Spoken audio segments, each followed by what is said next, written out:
What's up everyone? Welcome back to the channel. हम लोग आ चुके हैं day 7 of our GNG accounts और आज की क्लास में हम लोग बहुत ही शानदार चीजें सीखने वाले हैं भाई। आज हम एक तो रीवैल्यूएशन अकाउंट सीखने वाले हैं जो कि पार्टनरशिप का मोस्ट इंपॉर्टेंट अकाउंट है, आना ही आना है। हर चैप्टर में सेम है, चाहे PSR हो, एडमिशन हो, रिटायरमेंट हो, तो बहुत शानदार चीज़ें हैं रिवैल्यूएशन अकाउंट में, ये सीख लेंगे। दूसरा हम लोग एक बहुत इंपॉर्टेंट कॉम्प्रिहेंसिव क्वेश्चन सीखने वाले हैं आज। कॉम्प्रिहेंसिव क्वेश्चन भी हर चैप्टर में सेम तरीके से बनता है, तो आज का क्लास बहुत इंपॉर्टेंट है। आपको बहुत ध्यान से सीखना है, समझना है और मेरे साथ साथ आगे बढ़ना है। तो भैया जाके कॉमेंट सेक्शन में हाजिरी लगा दो, लिख दो sir present day 7 and just 14 more days to go. You know, days कम होते जा रहे हैं, मजा आता जा रहा है, चीजें कंप्लीट करते जा रहे हैं। तो चलिए शुरू करते हैं शानदार दिन की अकाउंट्स की वीडियो को और चीजें बेहतर बनाते हैं। Let's begin.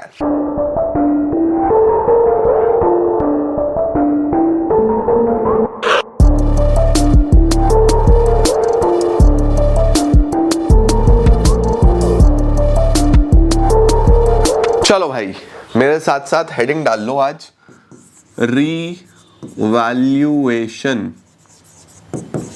अकाउंट। सर क्या होता है ये रीवैल्यूएशन अकाउंट? बच्चों रीवैल्यूएशन अकाउंट का मतलब होता है जब हम हमारे एसेट्स और लाइबिलिटीज को रीवैल्यू करते हैं। रीवैल्यू करने का क्या मतलब है? रीवैल्यू करने का मतलब है कि हम ये देखते हैं कि हमारे एसेट्स और लाइबिलिटीज पहले कितने के थे और आज जिस डेट पे रेशो चेंज हो रहा है, या आज जिस डेट पे एडमिशन हो रहा है, या आज जिस डेट पे रिटायरमेंट या डेथ हो रहा है, आज कितने के हैं। तो ध्यान रखना, रीवैल्यूएशन अकाउंट PSR में भी यही है, रीवैल्यूएशन अकाउंट एडमिशन में भी यही है, रीवैल्यूएशन अकाउंट रिटायरमेंट में भी ऐसे ही बनेगा, रीवैल्यूएशन अकाउंट डेथ में भी ऐसे ही बनेगा। तो ये टॉपिक हर चैप्टर में सिमिलर है। हर चैप्टर में हम इस पे इतना समय नहीं लगाएंगे क्योंकि आज ही हम समय लगा लेंगे। तो आज अगर हमने आज रिवैल्यूएशन सीख लिया तो समझो इस चैप्टर का भी पार्ट हो गया, इसका भी हो गया, इसका भी हो गया और इसका भी हो गया। तो बहुत ही ध्यान से सीखना है, ठीक है। तो मैंने क्या बोला आपको, एक अकाउंट बनाया, हमने देखा पहले एसेट्स और लायबिलिटीज कितने की थी और आज एसेट्स और लायबिलिटीज कितने की है। अब अगर एसेट की वैल्यू बढ़ गई, सर अगर एसेट की वैल्यू बढ़ गई, मेरा कोई भी asset, let suppose land 1 lakh रुपए का था और आज 1,50,000 रुपए का हो गया, तो फायदा हो गया या नहीं हो गया? एसेट बढ़ा तो फायदा हुआ। एंड नियम क्या बोलता है, फायदे कहाँ लिखने चाहिए, डेबिट में या क्रेडिट में? सर कौन सा नियम? Credit all incomes and gains. Nominal, nominal क्या बोलता था, सारे फायदे क्रेडिट में लिखो। तो अगर एसेट का वैल्यू बढ़ा तो इधर लिखना है।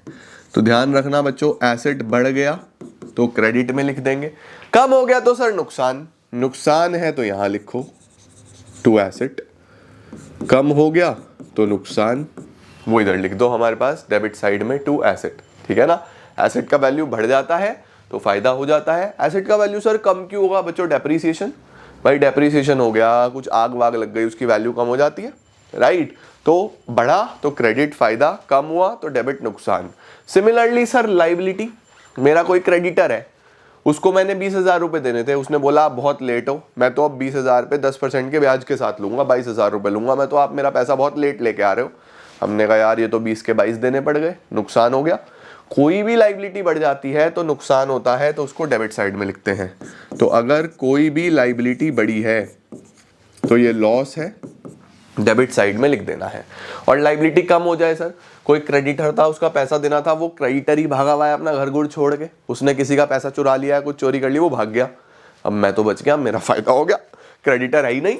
तो कोई भी ऐसी लाइबिलिटी जिसको आपको पैसा देना था और अब नहीं देना, तो फायदा हो जाएगा यार, नहीं देना तो लाइबिलिटी कम हो गई तो फायदा, कोई भी फायदा हुआ तो क्रेडिट में, लाइबिलिटी कम हो गई तो फायदा हो गया, क्रेडिट में आ गया जी, है ना। तो क्रेडिट साइड में क्या लिखना है? क्रेडिट में याद रखना बच्चों दो चीजें, एसेट बढ़ा या लाइबिलिटी कम हुई, तो ये फायदे वाली चीजें हैं। सर डेबिट में क्या लिखना है? नुकसान वाली चीजें, एसेट कम हुआ या लाइबिलिटी बढ़ी, तो ये नुकसान वाली चीजें हैं, इसको डेबिट में लिखना है। सर अगर कोई अनरिकॉर्डेड एसेट हुआ, अनरिकॉर्डेड एसेट का मतलब वो एसेट पहले बुक्स में नहीं था, अभी आ गया है, तो ये तो फायदा हो गया, फायदा हो गया तो इधर लिखेंगे बाय अनरिकॉर्डेड एसेट। अनरिकॉर्डेड है बच्चों, ये यूएनआर का मतलब अनरिकॉर्डेड। एसेट अब आ जाएगा तो फायदा हो जाएगा, ऐसे ही अनरिकॉर्डेड लाइबिलिटी हुई तो नुकसान हो जाएगा यार, क्योंकि कोई लाइबिलिटी अनरिकॉर्डेड थी अब रिकॉर्ड करनी पड़ रही है तो नुकसान हो जाएगा, लाइबिलिटी बढ़ रही है। फिर हम क्या करेंगे बच्चों, सिंपली बैलेंस करेंगे, जो साइड बड़ी होगी उसका टोटल करेंगे, उसमें से छोटी वाली साइड माइनस करेंगे, डिफरेंस अगर डेबिट में आया तो प्रॉफिट, प्रॉफिट ऑन रिवैल्यूएशन। ये जो प्रॉफिट ऑन रिवैल्यूएशन है बच्चों, ये किस में बंटता है, इसको हमेशा ध्यान रखना, ये डिस्ट्रीब्यूट होगा ओल्ड पार्टनर्स, अरे बाबा, ओल्ड पार्टनर्स ओल्ड रेशो, जानते हो ना, ये किस में डिस्ट्रीब्यूट होगा, ओल्ड पार्टनर्स में ओल्ड रेशो में। हमेशा ध्यान रखना, कोई सैक्रिफाइसिंग रेशो नहीं, कोई न्यू रेशो नहीं, ओल्ड पार्टनर्स ओल्ड रेशो। अब मैं तुम्हें एक मजे की बात बताऊं, पूरी पार्टनरशिप में सिर्फ एक गुडविल ऐसा कॉन्सेप्ट है जो सैक्रिफाइसिंग या गेनिंग रेशो में एडजस्ट होता है, सिर्फ और सिर्फ गुडविल। वो भी कौन सा, गुडविल ऑफ द फर्म। अगर कोई ऑलरेडी एग्जिस्टिंग गुडविल है, जो अभी हम आगे सीखेंगे, वो भी ओल्ड रेशो में ही एडजस्ट होता है। तो तुम्हें कंफ्यूजन रखना ही नहीं है, तुम्हारे दिमाग में कंफ्यूजन होना ही नहीं चाहिए। मैं चाहता ही नहीं तुम्हें चीजें कॉम्प्लिकेट करना, मेरा काम है तुम्हारे लिए चीजें आसान बनाना। चाहे तुम अपनी दीवार पे एक पोस्टर चिपका के लिख लो, तुम कभी कंफ्यूज नहीं होगे। पूरी पार्टनरशिप में सिर्फ गुडविल है, वो भी गुडविल हमारा, गुडविल ऑफ द फर्म, जो एडजस्टमेंट में होता है, वो वाला गुडविल, सिर्फ वो गेनिंग या सैक्रिफाइसिंग रेशो में एडजस्ट होता है। बाकी पूरी पार्टनरशिप में सब कुछ ओल्ड पार्टनर्स ओल्ड रेशो में होता है, सब कुछ, एवरी कॉन्सेप्ट, समझ गए। तो ओल्ड पार्टनर्स ओल्ड रेशो में प्रॉफिट बचेगा। अगर इधर वैल्यू आई तो उसको हम बोलते हैं लॉस ऑन रीवैल्यूएशन, और ये लॉस भी ओल्ड पार्टनर्स ओल्ड रेशो में ही बढ़ता है। सर क्या बात कर रहे हो, सही कह रहे हो, हाँ भाई हाँ, तुम देख लो कोई भी कॉन्सेप्ट खोल के किसी भी चैप्टर में, हमेशा ओल्ड पार्टनर्स ओल्ड रेशो में बढ़ रहा होगा। नई रेशो में सिर्फ ये होता है कि कुछ चीजें हैं वो बहुत ज्यादा इंपॉर्टेंट भी नहीं है, वो जब आएगी मैं आपको दिखा दूंगा, ठीक है। तो ये होता है बच्चों हमारे पास रीवैल्यूएशन अकाउंट। रीवैल्यूएशन अकाउंट की ज्यादा टेंशन नहीं लेनी। जैसे अब हम कॉम्प्रिहेंसिव क्वेश्चन की तरफ बढ़ेंगे तो हर कॉम्प्रिहेंसिव क्वेश्चन में रीवैल्यूएशन अकाउंट बनाने को आएगा, ठीक है, सही है। सर इसकी जर्नल एंट्रीज अगर हमें करनी हो तो जर्नल एंट्रीज कैसे कर सकते हैं, देखो बहुत आसान है। फॉर इंक्रीज इन एसेट, अगर एसेट का वैल्यू बढ़ रहा है, एसेट का वैल्यू बढ़ रहा है तो फायदा हो रहा है, फायदा हुआ तो रीवैल्यूएशन के क्रेडिट में आया, तो हम एंट्री करते हैं एसेट डेबिट टू रीवैल्यूएशन।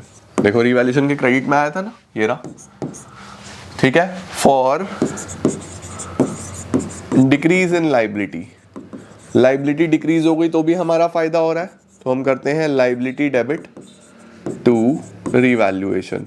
तो जो भी रीवैल्यूएशन के क्रेडिट में आया उसके लिए रीवैल्यूएशन क्रेडिट कर दिया, ओके, क्योंकि ये दोनों रीवैल्यूएशन के क्रेडिट में आए थे, राइट। अब अगर सर एसेट कम हो गया, फॉर डिक्रीज इन एसेट, अगर एसेट कम हो गया तो क्या एंट्री करेंगे बेटा, एसेट कम हो गया तो नुकसान है, रीवैल्यूएशन के डेबिट में आया तो हम क्या एंट्री करते हैं, तो हम एंट्री करते हैं revaluation account debit, revaluation account debit to asset.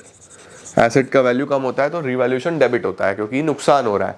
और सर लाइबिलिटी अगर बढ़ गई, लाइबिलिटी बढ़ गई तो भी हमारा नुकसान हो रहा है, for increase in liability, liability बढ़ गई तो भी हमारा नुकसान हो रहा है। सारे नुकसान रीवैल्यूएशन के डेबिट में आते हैं, रीवैल्यूएशन डेबिट टू लाइबिलिटी। देखो कोई भी नुकसान है तो रीवैल्यूएशन के डेबिट में आएगा तो रीवैल्यूएशन डेबिट कर दिया, कोई भी फायदा है तो रीवैल्यूएशन के क्रेडिट में आएगा, रीवैल्यूएशन क्रेडिट कर दिया, ठीक है। सर प्रॉफिट ऑन रीवैल्यूएशन की एंट्री, प्रॉफिट ऑन रीवैल्यूएशन कौन सी साइड आया था, सर रीवैल्यूएशन के डेबिट में आया था, कर दो entry revaluation debit to partners capital account. Sir ये कौन सी रेशो में बटेगा, ओल्ड रेशो में, सिंपल। और सर अगर लॉस हुआ, लॉस ऑन रीवैल्यूएशन कौन सी साइड आया, सर क्रेडिट साइड में आया तो रीवैल्यूएशन को क्रेडिट कर दो, partners capital account debit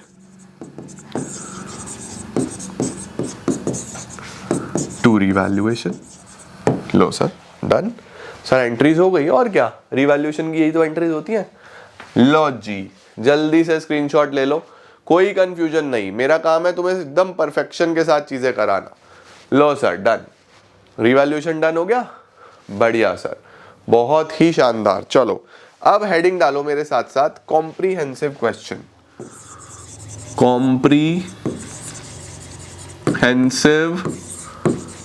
questions. Sir comprehensive questions में क्या करते हैं बच्चों? कॉम्प्रीहेंसिव क्वेश्चंस में हम करते हैं कि अगर बड़ा क्वेश्चन हो, 6 नंबर का सवाल, कि अगर रेशो चेंज हो रहा है, पहले रेशो कुछ था अब रेशो कुछ है, बैलेंस शीट दिया हुआ है और आप बड़ा नंबर का रिवैल्यूएशन बना के दिखाओ, पार्टनर्स कैपिटल बना के दिखाओ, बैलेंस शीट बना के दिखाओ, तो बेटा मैं आपको बता देता हूं, कॉम्प्रीहेंसिव क्वेश्चन ना पीएसआर में भी ऐसे ही चलेगा, एडमिशन में भी ऐसे ही चलेगा, रिटायरमेंट में भी ऐसे ही चलेगा, डेथ में भी ऐसे ही चलेगा। पूरी पार्टनरशिप में मैं जैसे आपको स्टेप्स लिखवा रहा हूं ना, इन स्टेप्स को फॉलो करते चलना, आपकी पूरी पार्टनरशिप के कॉम्प्रीहेंसिव क्वेश्चंस हो जाएंगे। सिर्फ कुछ छुटर पुटर चेंजेस होते हैं, वो मैं जैसे जैसे आगे चैप्टर्स करेंगे ना, अभी एडमिशन रिटायरमेंट डेथ तुम्हें सिखाता चलूंगा, बाकी पूरी पार्टनरशिप में कॉम्प्रीहेंसिव क्वेश्चन सेम है। सर ये हो क्या रहा है, सब कुछ सिमिलर है? यस, आपको हर चैप्टर में कुछ भी अलग से सीखना नहीं है, तुम्हारे लिए चीजें वैसे ही कॉम्प्लिकेट करी गई हैं, और मैं तुम्हें जिस तरीके से पढ़ा रहा हूं ना, तुम्हें मैं दिक्कत आने ही नहीं दूंगा। तुम सोचो ही मत कि पार्टनरशिप में अलग अलग चैप्टर्स हैं, तुम सोचो पार्टनरशिप में बस कॉन्सेप्ट्स हैं, चैप्टर है ही नहीं यार। तुम क्यों कंफ्यूज होते हो? तुम्हें ना ये फालतू में एक ट्रॉमा बना दिया गया है कि इतना सिलेबस है, कुछ नहीं है। तो वह मैंने क्या सिखाया अभी तक? फंडामेंटल में बेसिक सिखाया, एप्रोप्रिएशन सीखा, कैपिटल अकाउंट सीखा, वही कैपिटल अकाउंट यहां सब जगह चलेगा, पूरा कैपिटल अकाउंट यही चलना है। ठीक हो गया ना? सही है सर। आओ देखो कॉम्प्रिहेंसिव क्वेश्चन कैसे करने हैं। सबसे पहले पहला स्टेप, चाहे पीएसआर हो, चाहे एडमिशन हो, चाहे रिटायरमेंट हो, चाहे डेथ हो, कोई भी चैप्टर हो, बैलेंस को ब्रॉट डाउन करो। बैलेंसेस को ब्रॉट डाउन करना है आपको सबसे पहले। सर कौन कौन से बैलेंसेस ब्रॉट डाउन होते हैं? बेटा कैपिटल का बैलेंस और बैंक का बैलेंस, अगर बैंक अकाउंट बना रहे हो, अदरवाइज कुछ नहीं, सिंपली बैलेंसेस को ब्रॉट डाउन करना। ठीक है। नंबर 2, सर अगर रेशो चेंज हुआ तो रिजर्व्स का ट्रीटमेंट मैंने तुम्हें क्या सिखाया? क्वेश्चन साइलेंट है तो डिस्ट्रीब्यूट कर दो, साइलेंट नहीं है तो गेनिंग टू सैक्रिफाइसिंग, 2 चीजें सीखी है ना। अब चाहे पीएसआर हो, चाहे एडमिशन हो, चाहे रिटायरमेंट हो, चाहे डेथ हो, कुछ भी हो, देखो मुझे एक बात बताओ, रेशो चेंज हुआ तो रिजर्व्स को ओल्ड पार्टनर्स ओल्ड रेशो में बांट दिया। एडमिशन में भी यही होता है कि भैया ए और बी ने मिलकर रिजर्व बनाए थे, अब एक नया पार्टनर आ रहा है सी, इसका एडमिशन हो गया। मुझे बताओ ये तो अब आया है, क्या इसका इनके रिजर्व पे कोई भी अधिकार है? भाई जब रिजर्व बनाए ए और बी ने है तो सी क्या करने आ रहा है भाई रिजर्व के बीच में? तो ये तो ए और बी में बढ़ जाने चाहिए। इसीलिए एडमिशन में भी हम ए और बी में, यानी कि ओल्ड पार्टनर्स ओल्ड रेशो में ही रिजर्व्स को बांट देते हैं। सेम काम। ठीक है। रिटायरमेंट में देखो ए रेशो, बी रेशो, सी, 3 पार्टनर्स हैं। डेथ में भी यही होता है, सी फर्म छोड़ के जा रहा है, या तो रिटायर हो गया या सी की डेथ हो गई। अब जब सी रिटायर हो गया या सी की डेथ हो गई तो इसका रिजर्व तो इसको देना पड़ेगा, क्योंकि इसने रिजर्व बनाया है। अगर वो रिटायर हुआ है तो वो खुद लेके जाएगा, उसकी डेथ हो गई तो उसके लीगल रिप्रेजेंटेटिव को मिलेगा। रिजर्व का पैसा पार्टनर को मिलना है, तो हम लोग रिजर्व किसी एक पार्टनर को ना देके तीनों ही पार्टनर अपना अपना रिजर्व घर ले जाते हैं। तो सर ये तो बढ़िया बात हो गई, चाहे पीएसआर हो तब भी डिस्ट्रीब्यूट होगा ओल्ड पार्टनर्स ओल्ड रेशो में, एडमिशन हो तब भी, रिटायरमेंट हो तब भी, डेथ हो तब भी, रिजर्व डिस्ट्रीब्यूट ही होना है। रिजर्व का और कोई ट्रीटमेंट नहीं है पूरी पार्टनरशिप में, समझ गए? तो क्या करना है? Distribute reserves and accumulated profits and losses। Sir distribution की एंट्री अरे अभी डे 6 में सिखाई थी, क्वेश्चंस भी कराए थे, सेम एंट्री चलेगी, सेम बिल्कुल सेम एंट्री। आज फिर से रिवीजन कर लो उस एंट्री का। सेम एंट्री यहां चलेगी, सेम एंट्री यहां चलेगी, सेम एंट्री यहां चलेगी, सेम एंट्री यहां चलेगी, कोई फर्क नहीं है। ठीक है। उसके बाद क्या करना है सर? उसके बाद रीवैल्यूएशन और गुडविल की एडजस्टमेंट्स। बच्चों बस ये गुडविल ही है जो हर चैप्टर को डिफरेंशिएट करेगा। ये है एक चीज जो हर चैप्टर को डिफरेंशिएट करेगी। इसका ट्रीटमेंट यहाँ पे अलग है, यहाँ पे अलग है, यहाँ पे अलग है, यहाँ पे अलग है। गुडविल ही एक ऐसी चीज है जो हर चैप्टर में अलग है, बाकी कुछ अलग नहीं है। ठीक है। गुडविल का ट्रीटमेंट अभी फिलहाल आपने पीएसआर में सीख लिया है, गेनिंग टू सैक्रिफाइसिंग। सही है। उसके बाद आपको क्या करना है? नंबर 4 पे क्लोजिंग ऑफ अकाउंट्स। बस आपको अकाउंट्स को क्लोज कर देना है। अकाउंट्स को क्लोज करने का मतलब रीवैल्यूएशन का प्रॉफिट निकाल लो, पार्टनर्स में बांट दो, बात खत्म। तो कॉम्प्रिहेंसिव क्वेश्चन में मेरा बच्चा 4 चीजें आपको करनी है हर चैप्टर में, पूरी पार्टनरशिप में। तुमने आज ये मंत्र सीख लिया ना, तुम्हारा काम हो गया। मंत्र सिखा रहा हूं तुम्हें मैं आज, समझ रहे हो? आज की क्लास बहुत इंपॉर्टेंट है। बैलेंस को ब्रॉट डाउन करना है, डिस्ट्रीब्यूट कर देना है रिजर्व्स वगैरह को, रिवैल्यूएशन अकाउंट बनाना है और अकाउंट्स को क्लोज कर देना है। सर क्वेश्चन के साथ चालू करेंगे आप? हाँ, पहले स्क्रीनशॉट लो जल्दी से फटाफट, फिर क्वेश्चन के साथ चालू करते हैं। चलो भाई, हो गया? आओ जी। Change in profit sharing ratio, ये सब हम कर चुके हैं भैया। IFR, WCR ये हो गया। ये आया मेन चीज हमारे लिए। सर बड़ा क्वेश्चन, देखो ऐसा होता है, अशोक है, भीम है, चेतन है, 3 पार्टनर्स हैं।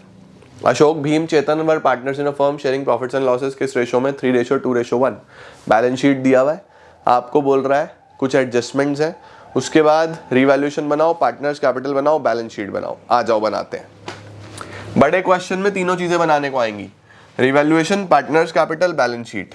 आओ सर, बोर्ड पे क्लियर है ना? हाँ, यस, ये तो हमने बना दिया रिवैल्यूएशन अकाउंट। अब रिवैल्यूएशन मैंने तुम्हें अभी सिखाया, क्रेडिट में फायदे, डेबिट में नुकसान, दिमाग चलाना अपना, ठीक है? यहां पे हम बैलेंस शीट बना लेते हैं। ये हमारा बैलेंस शीट हो गया, ठीक है सर। और इधर मैं कैपिटल अकाउंट बनाता हूं, अशोक, भीम, चेतन। एक अशोक है, एक भीम है, एक चेतन है। चेतन है, भीम है, अशोक है। अशोक, भीम, चेतन, अशोक, भीम, चेतन, ये हो गए हमारे पास कैपिटल अकाउंट्स। अब मैंने तुम्हें क्या बोला? सबसे पहला स्टेप अपनी कॉपी में चेक करो।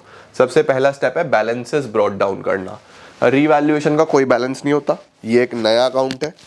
बैलेंस शीट का कोई बैलेंस नहीं होता, कैपिटल के बैलेंस होते हैं। चलो जल्दी से अशोक, भीम, चेतन के कैपिटल के बैलेंस उठाते हैं हम यहां से।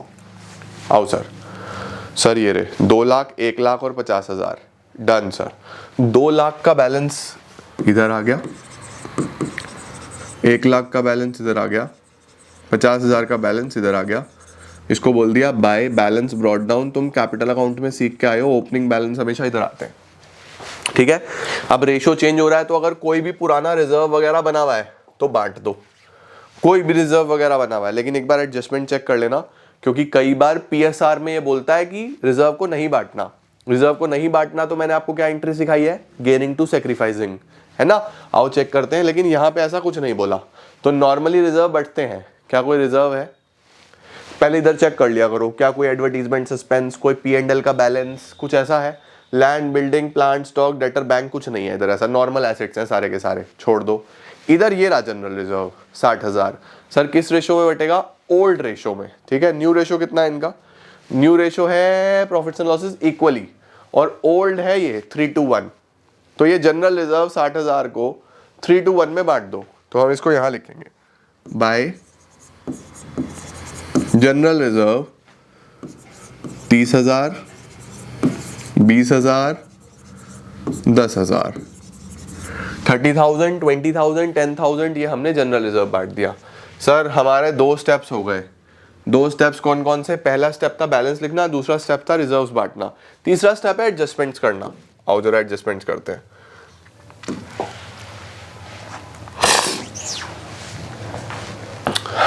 ओल्ड रेशो कितना है? 3:1। न्यू रेशो इक्वल है, गुडविल का एडजस्टमेंट करना है। चलो आओ पहले यही करते हैं। ओल्ड रेशो है 3:1, तो अशोक, भीम, चेतन, पहले सैक्रिफाइसिंग रेशो निकाल लेते हैं। Old ratio minus new ratio, Ashok, Bhim, Chetan. Old ratio है 3/6, 2/6, 1/6, माइनस इक्वल इक्वल 1/3, 1/3, 1/3, है ना? एलसीएम ले लो 6, एलसीएम ले लो 6, एलसीएम ले लो 6। 3 - 2, 2 - 2, 1 - 2, 1/6, नील, माइनस का 1/6। ओल्ड फिर न्यू, इसका कम हो गया सैक्रिफाइस, ये गेन कर गया। और गुडविल की एंट्री क्या होती है बच्चों? गुडविल की एंट्री होती है गेनिंग टू सैक्रिफाइसिंग। तो कैपिटल अकाउंट की इतनी बड़े की जरूरत नहीं पड़ेगी, तो मैं हटा देता हूँ थोड़ा सा। लो सर, एंट्री होती है गेनिंग टू सैक्रिफाइसिंग। तो गेन कौन कर रहा है? गेन कर रहा है C, सैक्रिफाइस कर रहा है A। तो एंट्री बनेगी सी का कैपिटल अकाउंट डेबिट टू ए का capital account. Goodwill of the firm कितना दिया हुआ था sir? Goodwill of the firm is 3 lakh, 3 lakh rupees का दिया हुआ था। तो 3 लाख का 1/6, 3 लाख का 1/6, 3 लाख का 1/6 50,000 आ जाएगा। तो 50,000 यहाँ, 50,000 यहाँ। देखो गुडविल की एंट्री हम यही सीख के आए थे, गेनिंग टू सैक्रिफाइसिंग। रिजर्व्स की एंट्री हम यही सीख के आए थे, general reserve debit to A to B to C, यही सीखा था। यहीं पे पोस्ट हुई देखो, है ना। आओ पोस्ट करें। सी के डेबिट में, तो सर सी के डेबिट में लिख दो 50,000, लिख दिया। किस नाम से? नाम जो सामने होता है, टू ए, ठीक है सर। ए के क्रेडिट में, क्योंकि ए को नुकसान हो रहा है ना, तो ए को पैसा मिलेगा। ए के क्रेडिट में कौन देगा सर? सी देगा, बाय सी। देखो समझ गए किस तरीके से करते हैं? एंट्री करो फिर उसकी पोस्टिंग करो। देखो सी डेबिट हुआ था तो सी के डेबिट में लिखा, ए क्रेडिट हुआ था तो ए के क्रेडिट में लिखा, नाम रिवर्स चलता है। ठीक है, डन है सर, ये भी समझ में आ गया सर। बहुत ही शानदार काम कर लिया तुम लोगों ने। गुडविल हो गया। अब आगे देखो, land to be revalued at 160। Land की वैल्यू 160 है, पहले कितने थी? पहले लैंड की वैल्यू थी 1 लाख। ठीक है, तो चलो पहले तो तुम यही करो, लैंड की वैल्यू है सर 160, तो बैलेंस शीट में लैंड का वैल्यू आ जाएगा 160। सर पहले कितनी थी? पहले 1 लाख थी, तो 1 लाख की वैल्यू आज 160 हो गई है। तो बच्चों फायदा हो गया। कोई भी फायदा हो तो क्रेडिट बाय लैंड, 60,000 का फायदा। यहां पे सिर्फ फायदा या नुकसान लिखना है। ठीक है, जितना भी एसेट या लायबिलिटी का वैल्यू कम या ज्यादा हुआ बस वो लिखना है। डन है सर, लैंड के बारे में हमने लिख दिया। उसके बाद क्या है? Building to be depreciated by 6%। Building को 6% से कम कर दो। पहले बिल्डिंग 1 लाख का था, 1 लाख का 6% होता है 6,000, 6,000 से कम करूं तो वैल्यू आएगा 94। बिल्डिंग का वैल्यू आ गया 94,000। ठीक है, तो बिल्डिंग का नुकसान हुआ है, टू बिल्डिंग। कितना नुकसान हुआ? 6,000 रुपए का नुकसान हो गया। इधर सर हमने नुकसान, कोई भी लॉस हो डेबिट में आता है? हाँ जी सर, बढ़िया चल रहा है ना, एकदम शानदार तरीके से। चलो ये भी हो गया, लैंड भी हो गया, बिल्डिंग भी हो गया। Creditor of 12,000 were not likely to be claimed. 12,000 के क्रेडिटर्स पैसा नहीं मांगेंगे। पहले कितने के थे क्रेडिटर? क्रेडिटर थे 1 लाख के। अब 12,000 के अगर पैसा नहीं मांगेंगे तो कितना हो जाएगा? पैसा नहीं मांगेंगे तो 88 हो जाएगा क्रेडिटर। लाइबिलिटी कम हो गई सर, कम हो गई तो फायदा 12,000। ये आगे देखो, 12,000 पैसा नहीं मांगेंगे तो इधर आ गया। सर सारे एडजस्टमेंट्स हो गए क्या? चेक करो जरा, सारे एडजस्टमेंट हमने कर लिए क्या? और क्या, बैलेंस शीट भी बांट दी सारी। उसके बाद हमने गुडविल का भी कर दिया, ये भी कर दिया, ये भी कर दिया। सर हो गया कॉम्प्रिहेंसिव क्वेश्चन। और क्या, स्टेप्स को फॉलो करना है बच्चों। क्या बताया था मैंने? पहले बैलेंसेस लिखना, हमने बैलेंस लिख दिया। रिजर्व्स बांटना, रिजर्व्स बांट दिए। फिर गुडविल का एंट्री, गेनिंग टू सैक्रिफाइसिंग। फिर उसके बाद हमें ये देखना होता है कि रीवैल्यूएशन की कौन कौन सी एडजस्टमेंट्स हैं, वो करो। यही काम है पूरे कॉम्प्रिहेंसिव क्वेश्चन में। और हर चैप्टर में सिर्फ गुडविल का ट्रीटमेंट अलग है, बाकी यही है, कुछ नहीं है कॉम्प्रिहेंसिव क्वेश्चन में। इन स्टेप्स को फॉलो करना है, पूरी पार्टनरशिप में यही काम है बच्चों। ओके चलो, अब रीवैल्यूएशन का प्रॉफिट या लॉस, आओ क्लोज करते हैं। बैलेंसेस के लिए मैं पेन का कलर चेंज कर रहा हूं। सर 60 और 12, 72 तो ये हो गया। 72 में से 6 अगर हटा दूं तो 66,000 का प्रॉफिट आ गया। टू प्रॉफिट ट्रांसफर टू, पूरा लिखना बच्चों, ए का कैपिटल, बी का कैपिटल, सी का कैपिटल। ठीक है, 66 को ओल्ड पार्टनर्स ओल्ड रेशो में, तो 33, 22, 11, 33, 22, 11, यही होना चाहिए। ये भी आ गया 72,000। अब देखो ये पार्टनर्स को मिलना है, फायदा है, ये पार्टनर्स को मिलेगा। कोई भी पैसा पार्टनर्स को मिलता है तो क्रेडिट में आता है बाय रीवैल्यूएशन। 33,000, 22,000, 11,000।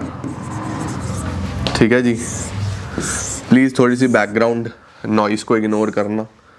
मेरा घर बिल्कुल रोड साइड है, अब लोग चलते हैं यार, कैसे रोक सकता है किसी को कोई, है ना। चलो क्या हो गया हमारे पास यहाँ पे सर वैल्यू 2 लाख 230 280 280 और 33 कितना हो जाएगा 280 290 3 लाख 3,10,000 3,13,000। ये तो इधर का टोटल आ गया, यही यहाँ पे बैलेंस आ जाएगा। टू बैलेंस कैरिड डाउन 3,13,000 का बैलेंस तो एक आ गया। इसको इमीडिएटली यहाँ पे लिख देते हैं हम, कैपिटल्स ए की तो आ गई 3,13,000। चलो सर उसके बाद बी की 1,20,000 1,42। इसको भी यहाँ लिख देंगे 142। बी की कैपिटल कितनी आ गई 142। चलो जी तीसरी 50 60 71 71,000 माइनस 50, तो ये तो आ जाएगी 21,000। ठीक है जी, 21,000 यहाँ पे हम सी की कैपिटल लिख देंगे। और यहाँ पे टोटल 3,13,000 1,42,000 21,000, ये हमने यहाँ पे टोटल कर दिया। डन हो गया। अब सर बैलेंस शीट में जो एसेट्स और लायबिलिटीज आपने बिल्कुल नहीं छेड़ी वो एज इट इज लिख दो। हमने बस लैंड और बिल्डिंग लिखा है फिलहाल।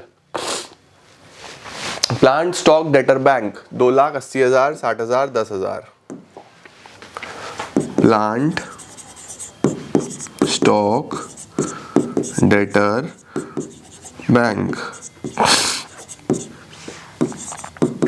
2,60,000 80 और 10 कितना था 2,80,000 60 10 80,000 60,000 10,000।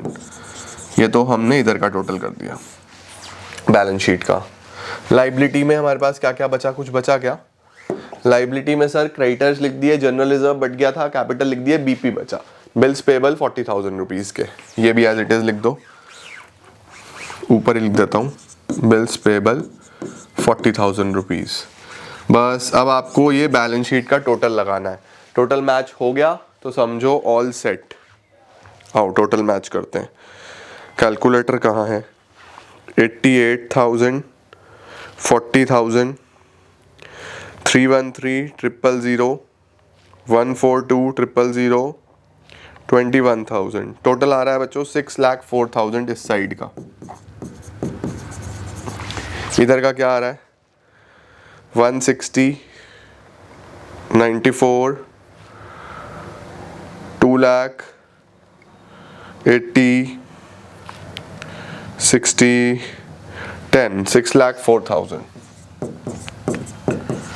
देखो ऐसे बेटा हम लोग कॉम्प्रिहेंसिव क्वेश्चंस बहुत ही आराम से सारे के सारे चेंज इन पीएसआर के कर सकते हैं। आई होप आप लोगों को ये बहुत ही अच्छे तरीके से चेंज इन पीएसआर के क्वेश्चन समझ में आ रहे हैं। लो जल्दी से स्क्रीनशॉट। तो अब बेटा जी आप एक काम करेंगे, आज आप लोग अपना किताब खोलेंगे, जो भी बुक आपके पास है उसमें आप change in profit sharing ratio open करना, रीवैल्यूएशन अकाउंट जितने भी बने हुए हैं सबकी एडजस्टमेंट्स करके देखना। मतलब हर क्वेश्चन का ना रीवैल्यूएशन अकाउंट बहुत अच्छे तरीके से बना के देखना। और जो कॉम्प्रिहेंसिव क्वेश्चंस, बड़े क्वेश्चंस आ रहे हैं इस तरीके के जिसके अंदर रीवैल्यूएशन बनना है, बैलेंस शीट बनना है, कैपिटल अकाउंट बनना है, एक दो क्वेश्चंस ट्राई कर लेना। इस चैप्टर से कॉम्प्रिहेंसिव क्वेश्चन जनरली कम आता है क्योंकि एडमिशन वगैरह से ज़्यादा आने के चांसेस हैं और बड़ा क्वेश्चन 6 नंबर में आएगा। तो ये बहुत इंपॉर्टेंट इस चैप्टर से तो नहीं है बट पार्ट ऑफ सिलेबस है तो करना तो है ही। तो एक दो क्वेश्चंस ट्राई कर लेना, बहुत ज़्यादा समय आपको इस चैप्टर के कॉम्प्रिहेंसिव क्वेश्चन पे लगाने की ज़रूरत नहीं है बट आना चाहिए। ठीक है, तो रीवैल्यूएशन देख लो। आज आपने इससे पहले रीवैल्यूएशन अकाउंट देखा है, उसको एक बार ध्यान से देख लेना। एंड कल की क्लास बहुत इंपॉर्टेंट रहेगी क्योंकि कल हम कुछ क्वेश्चंस करेंगे और एडमिशन भी चालू करेंगे, राइट। तो आज थोड़ा लाइट सा डे रहा, डे 7। बिजनेस स्टडीज में काम ज़्यादा है आपके पास, पूरा प्लानिंग तैयार करना है तो उसको अच्छे से कर लो। और इको में भी आज कुछ शानदार चीज़ें हम करने वाले हैं, right. Thank you so much guys for joining in. I am gonna see you all super soon. Till then see ya, take care, bye bye.